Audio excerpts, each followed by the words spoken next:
What if the truth of war wasn't spoken in dialogue, but flickered in the scratches between frames, the places studios trimmed to keep the lights bright and the conscience quiet?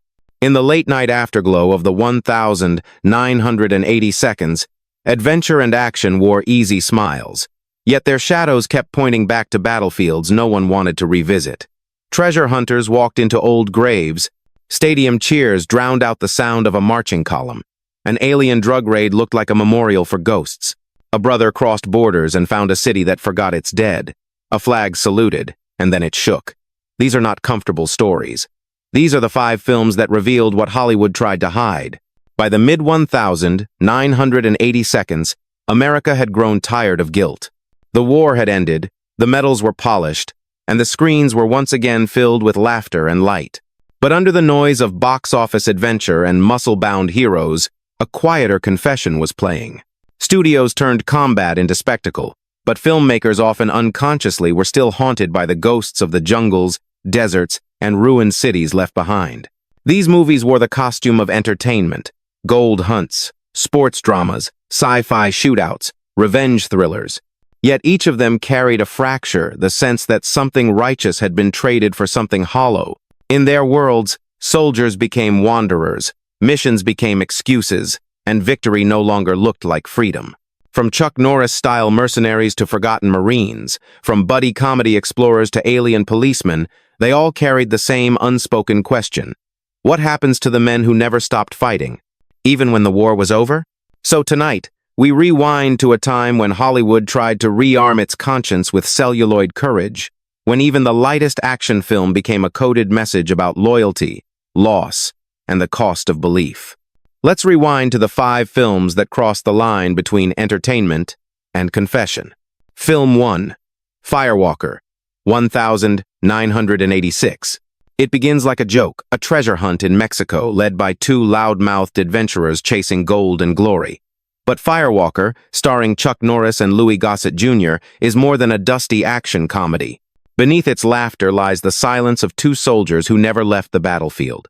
Max and Leo, the mismatched duo, wander across jungles and ruins looking for a mythical treasure. Yet every artifact they touch feels like a relic from a war already lost. The camera lingers on their weariness, the kind that doesn't come from heat, but from memory. "We've seen worse," one of them mutters, half a joke, half confession. This isn't just a buddy adventure, it's the afterimage of Vietnam recast as pulp entertainment.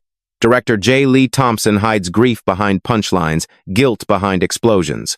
The real treasure is not gold, it's meaning. These men keep digging because they can't stop searching for what the war took from them. By the time the credits roll, the laughter feels forced, and the sunset looks staged. Firewalker tried to bury its sorrow under sand and soundtrack. But the camera knew.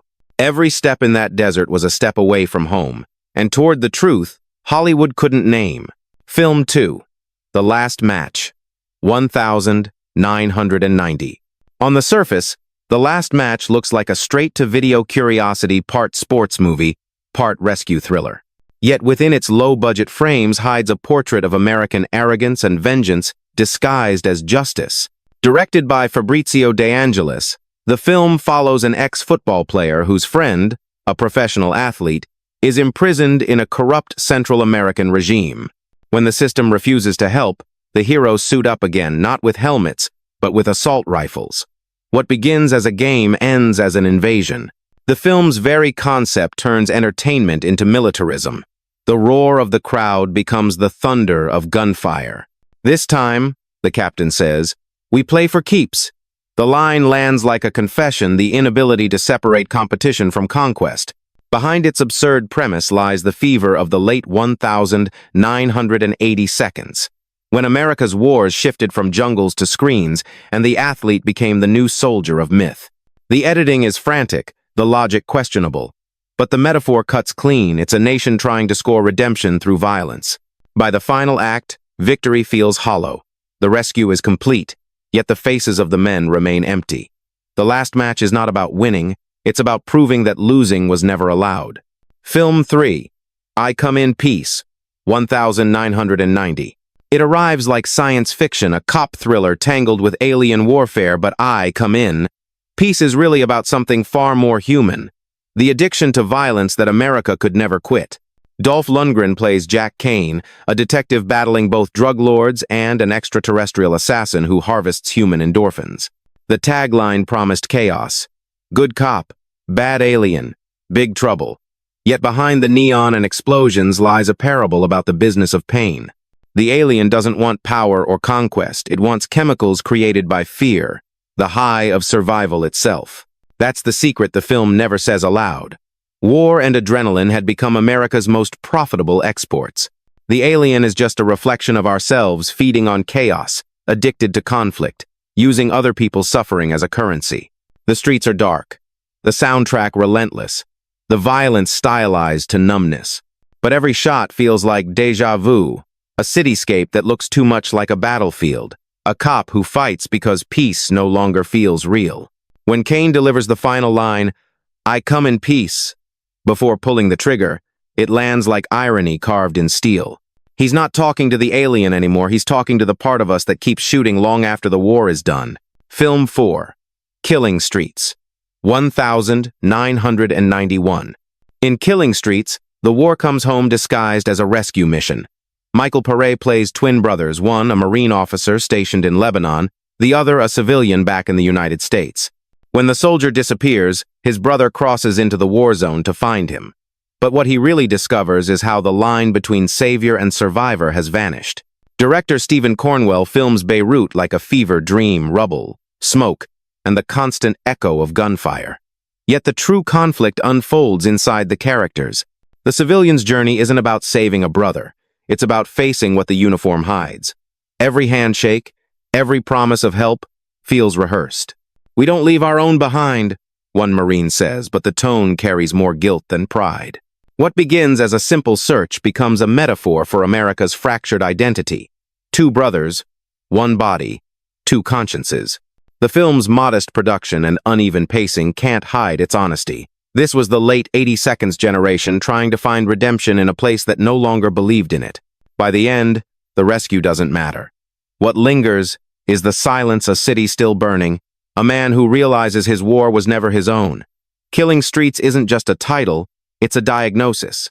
Film 5, Death Before Dishonor, 1987. The flag waves, the music swells, and then the frame tightens, as if the camera itself is holding its breath. Death Before Dishonor, directed by Terry Leonard, wears its patriotism proudly. A Marine gunnery sergeant leading a small unit against terrorists in the Middle East. But beneath its parade of courage lies a confession about the loneliness of faith in fading ideals. Fred Dreyer's character, Gunnery Sergeant Burns, is not a hero molded for propaganda. He's a man clinging to a code no one else believes in anymore. "Orders are orders," he says, but his voice trembles with exhaustion. Around him, politicians lie, allies waver, and war feels like theater staged for the evening news. Leonard's camera, once used to choreograph stunts in Raiders of the Lost Ark, now turns the spectacle inward. Every explosion feels heavier, not louder. The film wants to cheer, but it can't. The salute becomes a question mark. By the final act, Death Before Dishonor stops sounding like a motto and becomes a lament, the prayer of soldiers who still fight for something their country has already forgotten. The film ends in triumph, yet it feels like mourning. And in that contradiction, the truth finally surfaces. Honor outlived the men who swore by it. Hidden beneath the VHS racks of the late 1980 seconds lies a film almost no one saw, The Soldier's Fortune. 1988. A low-budget action drama that was barely released and quickly buried. Shot in the Philippines by an independent crew, it told the story of a disillusioned mercenary hired to rescue hostages, but discovering instead that his employer created the war itself. The movie vanished after a few festival screenings, rumored to have lost distribution when investors feared it was anti-American. Its imagery was raw. Soldiers burning their own camp for money, journalists silenced before they could speak, a general who sells his men like ammunition. The director, an ex-combat photographer, said later, "I just filmed what I remembered, not what they wanted remembered." That line captures why The Soldier's Fortune never reached Western audiences. It wasn't fantasy, it was a mirror. Today, the film exists only in fragments, grainy clips shared by collectors, whispers in bootleg circles. It stands as a phantom among its louder, shinier siblings, a piece of film that refused to play along with the illusion of heroism. Some films fail on screen, others were never even allowed to fail. In these 5 stories buried under gunfire, treasure maps, and one-liners, the same shadow flickers through every frame. Men who never stopped fighting because peace no longer made sense. They traded jungles for deserts, medals for missions, but the ghosts followed. Firewalker laughed to forget. The last match fought to prove. I come in peace fed on its own violence. Killing Street searched for a self already lost. Death Before Dishonor saluted an ideal that no longer saluted back. Together, they form a confession that Hollywood never meant to write that the post-war dream was built on men who couldn't wake from the nightmare. Each explosion was both spectacle and scream. Each victory a quiet surrender.